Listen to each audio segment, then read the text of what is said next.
This is part 2 of the previous interview. Well, Jack has kindly brought me a brand new SEKA frame, and this is the Exceed as well.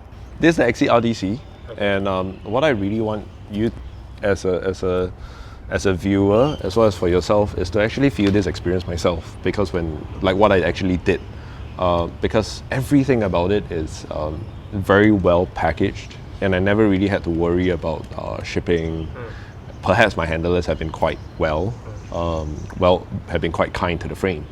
But when you actually open up everything inside this box, it contains both the handlebar, all the handlebars, the fork, as well as the headset and everything, all packed into this particular box. And it has been exciting every single time I open it up. So please go ahead. Oh, I love unboxing, man. And today is Christmas. Christmas Day. Yeah. Oh no. So I've never unboxed a bike before. This is cool, man. Do I get to bring this home? No, unfortunately. Oh man.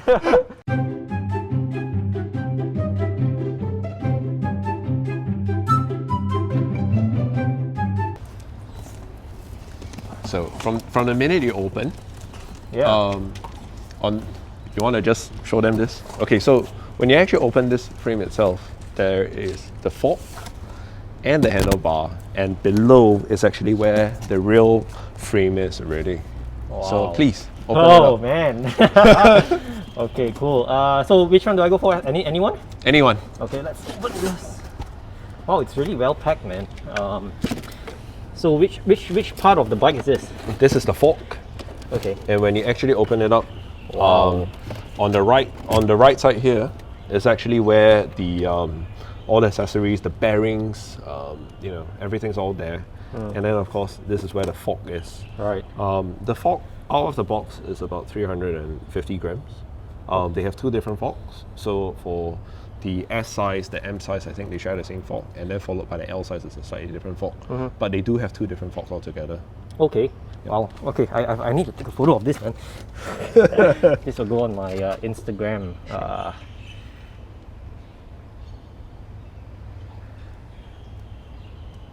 Is it possible if I take it this? Okay. So this is the fork, and do I get to open this? Yes, please open it. I just don't want to pack it back in later. No. Please open it. There is a lot of details into this. Okay. So in the box of the fork, there's another smaller box here, and this is Of course, the Chinese manuals. Yes. and everything is in here. What are these? So these are the spacers, I'm assuming. Yes. This is the RD hanger. Yes, the direct mount hanger. Oh, this is like an exam, man. I'm telling you the parts. This is the steerer plug. The extender. The extender, and this is the headset itself. Bearing. Are these ceramic or are they just normal steel bearings? Just normal steel bearings. Normal steel bearings. But they are oversized, as you can see. Okay. So what's the difference between an oversized headset and a non-oversized? I've actually had bikes which actually have smaller, like the staggered size, and it does not really fit so well with the integrated system. With the oversized bearings, it actually helps to fit everything in proper without really cringing any of the cables. And most importantly, when you're actually riding, the bike remains very stiff once it's an oversized bearing kit. Yeah. Okay. Right. So this is the headset. Yes. You've got all the mounts for your Garmin, Wahoo. Yeah. It's kind of cool that they provide this for you, right? Yes, it's all inside. Okay. And I will show you this because this particular part here is really, really impressive.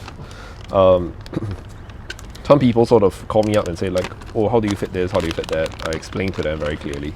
So within this box here, there is also for the seat clamp. Within the seat clamp itself, the saddle rail clamp, they have actually got two different options. One is for the alloy ones and one is for the carbon ones. And on the headset itself, when you actually press it in, they even have allocated slots for these. A lot of space. So if you look at this thing here, it actually fits this way. And when you actually fit the whole entire bike in, the cables get enough space across so that they can actually sit nicely without pinching onto anywhere. Right. Yeah. So this is the issue with the SL7, right? Where the the brake hoses or whatever goes through this, and it kind of pinches and it scrapes onto that fork.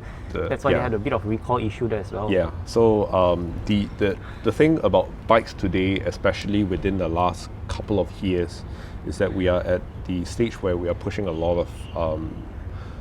of the technological advancements right now on bikes. We've gone from mountain bikes from 26, 27.5, 28, 29, not 28, 29. And then for road bikes, we've actually been going from disc brakes, caliper brakes to rim brake, to disc brakes. And then we actually have to widen out the tires, and then geometry also changed, and then as well as the wheelbase has lengthened out quite a lot. All the small little things have been pushed forward so quickly.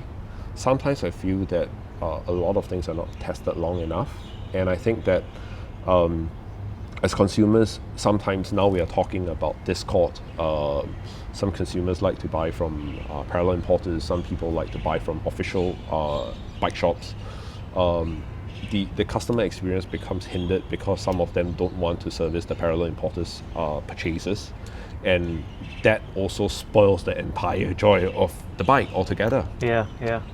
All right, cool, man. So do people get to buy replacement parts? Yes, they do, through the official designated people. Okay. And if just now I wanted to go into this as well. Even the headset spacers itself are actually tagged nicely onto each part. So if you see, I think it's not going to be captured on the video. Let me take it on my phone. Yes. Oh wait, let me show you this. Okay. Yeah. Together like that. Right. Okay. Right. So this is the headset's cap spacers. Yeah. Okay. Cool. So it's very neatly integrated into the system. Yep. And if you can see, it's just super high quality, super well thought after. Right. Okay. Yeah. And you can get all these parts again from whoever the retail or distributor is. Yes. Okay. Let's move on. So those are the parts for the headset. Yep. You get the top cap. Oh, take that out, please. Yeah. Okay. One piece. I've not seen many manufacturers that do that. Oh my god! Yeah, it's one piece. Oh my god! Let me take a photo of this. So it's a one piece. It's called a top cap, right? Yeah, it is a top cap. Actually, these are not very important because once you've locked in your stereo tube and you've locked your stem, you don't need the cap, right? So this just kind of, it's more of an aesthetic thing that you're putting it on top. You will still need it actually because you need to sort of compress your entire stereo tube into place, and so that you don't have the knocking sound, especially coming from carbon fiber frames. And this is really, really important because once you press, there are instances where you over tighten them for normal people. Even for mechanics as well, sometimes we might over tighten them. Yep. That's why they actually designed this one piece so that you actually go up to the right top. Okay. Well, this is the first time seeing a one piece cap. I've never seen this before. This is the mount. Wow, nice, man.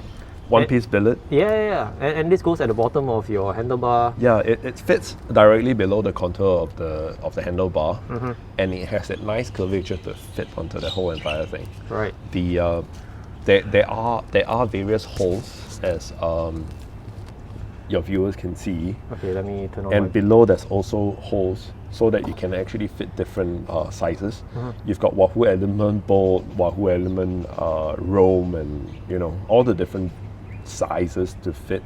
They even fit for the Brightons as well. Right. So even down to this part, there's actually two little holes here as well for your lights. So if you have jarring lights, like really big ones, you can actually move it backwards. If you have smaller ones, you can move it forward. So it gives you a lot of flexibility over the little things that you have. Even down to this little area here, you can see that they really, really put in effort to make sure that it's chamfered nicely. Yeah. Okay, nice. Very well thought after, I guess. So as you can see, this is the fork. So how many colors does this frame come in? For the RDC at this point, they only have one, which is the naked, or we can say the clear lacquered black color. Right. You need to cut off that. Do you want me to cut it off? I can just... Really? Please do. Okay. seems like a very expensive unboxing. The most expensive thing that I've unboxed in my life. Is there one more? No. Okay. Yeah. Oh, this is light, man.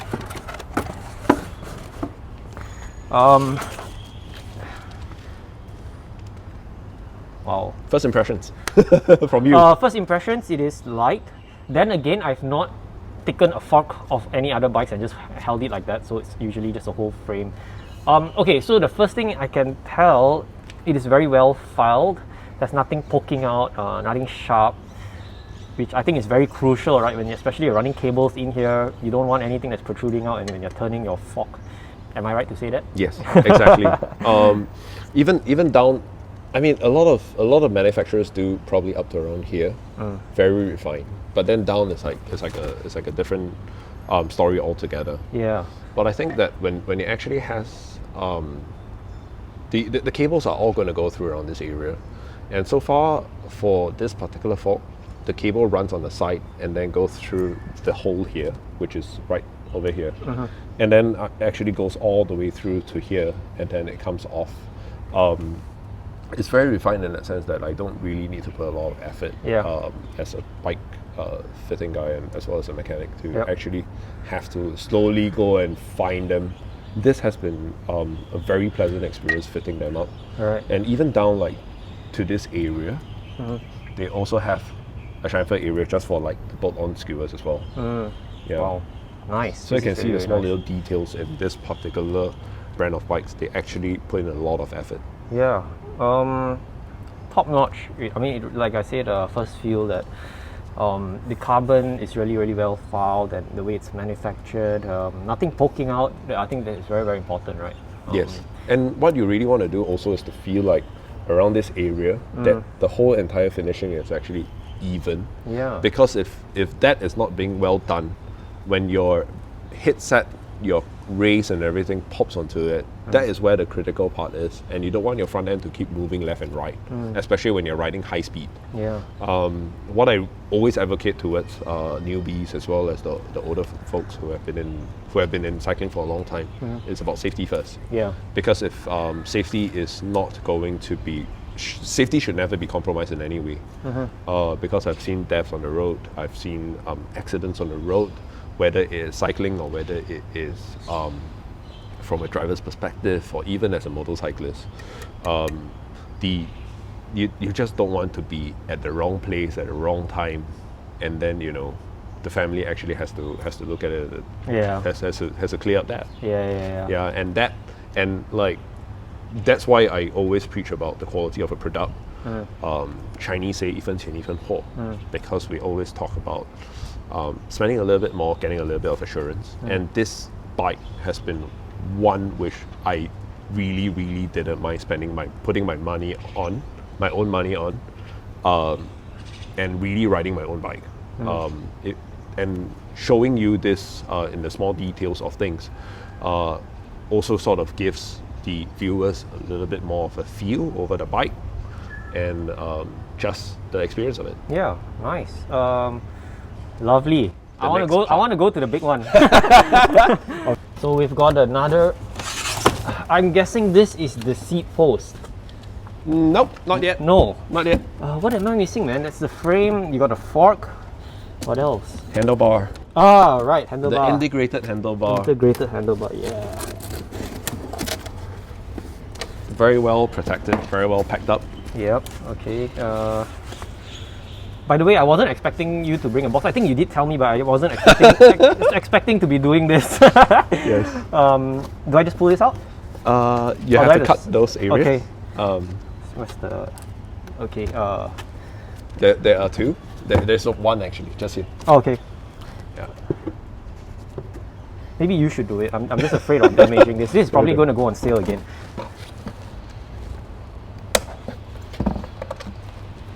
Pass this back to you. Yep. Yeah, just pick it up. Wow. It's light. It's really light. This setup is actually about 350 grams. Yeah. Advertised is about 320 plus, but actual is about 350 with all the small little, all this little tubes inside the silicone tubes. So what are those tubes for? For us, actually thread through all the cables and just to make sure you have an easier time to do the setup. Right, and do all handlebars come with this tubing? Sorry, I'm not a mechanic, necessarily. Okay. Not necessarily. It really boils down to the manufacturer, right, as well as the thought process. So I'm going to put you on a spotlight here. What is the weight of this handlebar, if you know? 350. Is that the lightest on the market, or are there lighter bars out there? There are definitely going to be lighter bars. Myself, I personally have the really lighter ones, the Specialized Alpinist, and that's 250 grams. Wow. But for these, if we talk about general handlebar weights, they are about 250 grams. General stem weights are anywhere between 100 and 150 grams.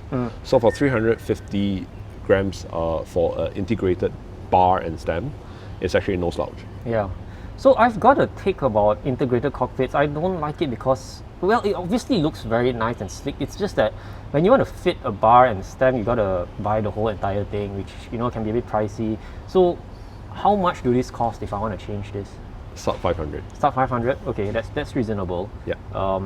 And do they come in like various combinations with, like, you know, 100 millimeter stem, a 40, 39, 36? Yes, they do. Okay. Even down to the narrowest they have is actually a 38 38 cm, and then the widest they have is a 42 cm. Various lengths. Yeah. But really depends on the production at the point in time. Okay. Okay, cool. That's the handlebar. Yes. Okay. I'm just waiting for the frame, man. Is that the last piece? I see another small little box over here. Oh, No, it's one. Okay. That's the one piece, but I'll need to help you out because it's actually quite difficult to do that. Okay. Yep. Please go ahead.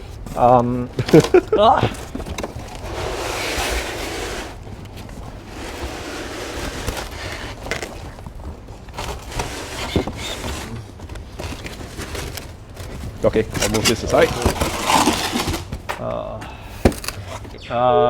So do I just pull it down here?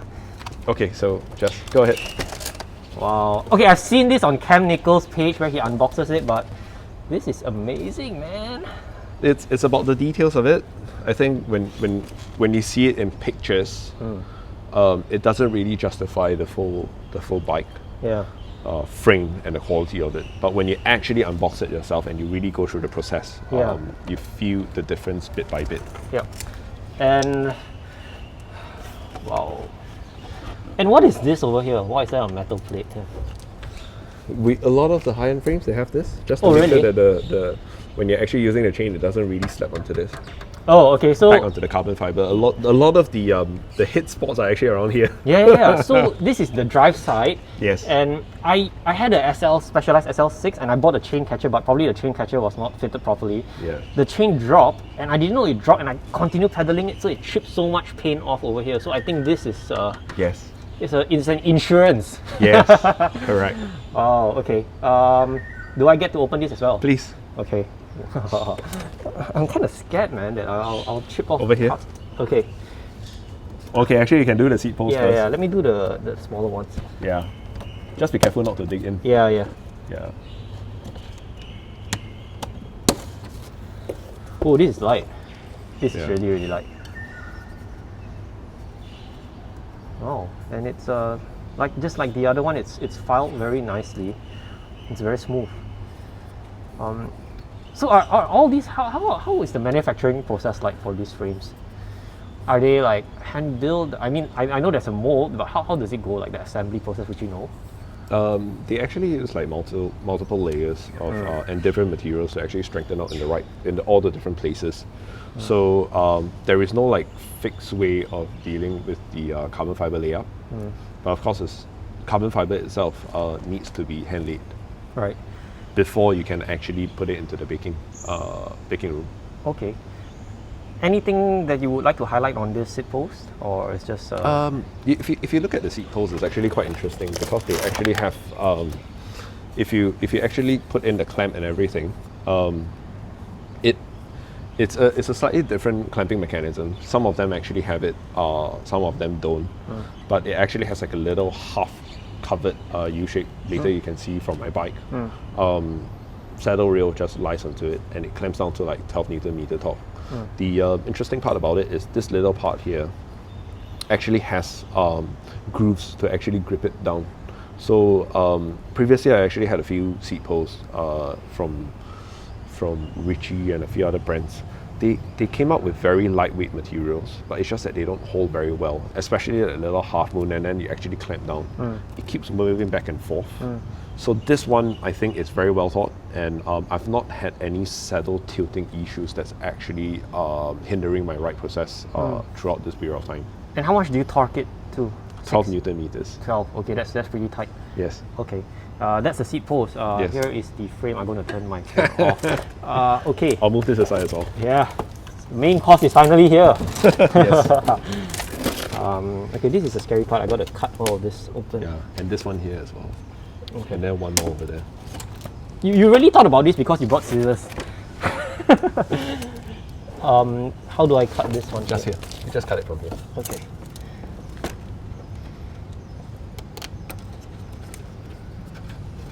This is a very scary operation. It's okay, it's inside the frame. Yeah. One more here.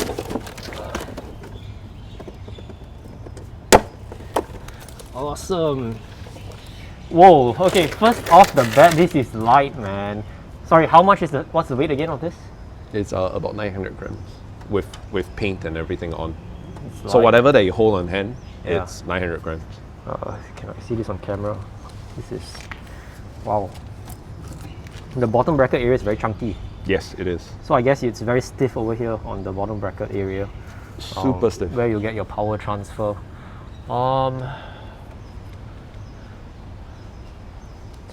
It's nice, man. And I like the logo, the font of this. It is not so cheapo, you know.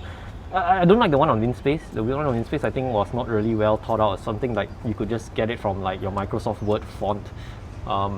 This is nice.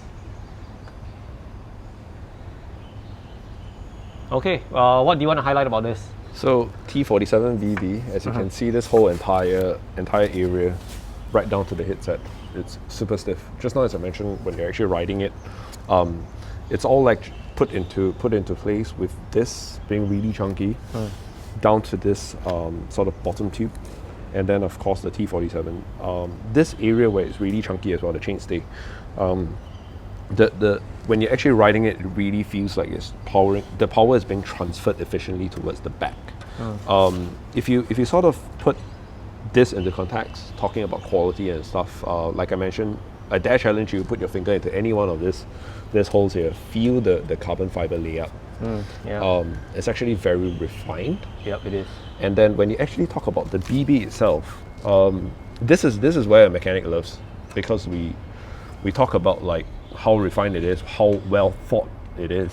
It even gives you the right guide holes and everything, all proportionately done and well thought down to the quality of it. And for us, when we actually do the setup, it is that there is no effort put in. Yeah. And I'm very afraid of creaking bottom brackets. I hate creaking bottom brackets. So Yep. I don't know. I've never tried a T47BB, and I'm assuming there's no creaking issues. No creaking issues. So the tolerance is very tight, is it? The tolerance is actually not as tight already. You got a lot more space for the BB shell. Now the bottom bracket bearings actually get a bit bigger, just to fit everything. I'm running on the Dub BB, and Dub, as you know, they are running on a 29.6 or 29.8 the spindle thickness. Yeah. The bearings still got ample space. Yep. I think that's really important to have that. A lot of people have been talking about plastic BB shells, and then they go and upgrade to like the steel, the metal BB shells. Yeah. What happens is not all BB shells actually fit onto them, Yeah. the aftermarket ones, Yeah. because the brakes, for example, will not be able to clear properly. There's not enough space. Say, for example, a Canyon. And then when you talk about fitting a Di2, having to put in the right amount of space within a frame, they just don't have that kind of tolerance. So Yeah. this guy actually gives ample space, as you can see over here, Yep. right up to around this area. So brake cable will actually line through up here, and then the gear cables, if needed, will actually go through to the bottom. Right. Okay. Well, I mean, looking at this frame, right? It is. it's really nice lah. I mean, I wish I could get one, man. Again, I'm not sponsored by anybody. This is my first time seeing a SEKA. Actually, I came here, I wanted to film your bike and you brought this to me. And yeah, of course I can't comment on how it rides because I've never ridden one, but just, you know, looking at it cosmetically, it looks really, really nice. Yeah, is that it? Do I have anything else? The part about the frame is that I don't think many of the manufacturers are willing to stick their neck out and say that they do a lifetime warranty. SEKA does that for the frame, and then the 5-year on the fork, 2 years on the handlebar. So I think that gives customers a sense of assurance as well over the kind of bikes that they're actually going to get. I hope one day you'll give me one, even though today is Christmas. But I'm very happy that you brought this over and let me cut all the cables and show me the unboxing process. Jack, that is it, man. I'll probably release this tonight before we want to catch the interview for the other bike. If you guys want to catch the interview for the SEKA, it'll come a bit later, but I'll probably do this one first. So this will be like a teaser for your bike. Yeah, so stay around for the next bike, which is Jack's own personal SEKA, which is the same one that is already built up. It's actually over there, but it's not catched by the camera. Jack, again, thank you so much for bringing this out. I love unboxing things, man. And today is Christmas Day, so I'll try to edit the video tonight and I'll release it tonight. And awesome, thank you so much.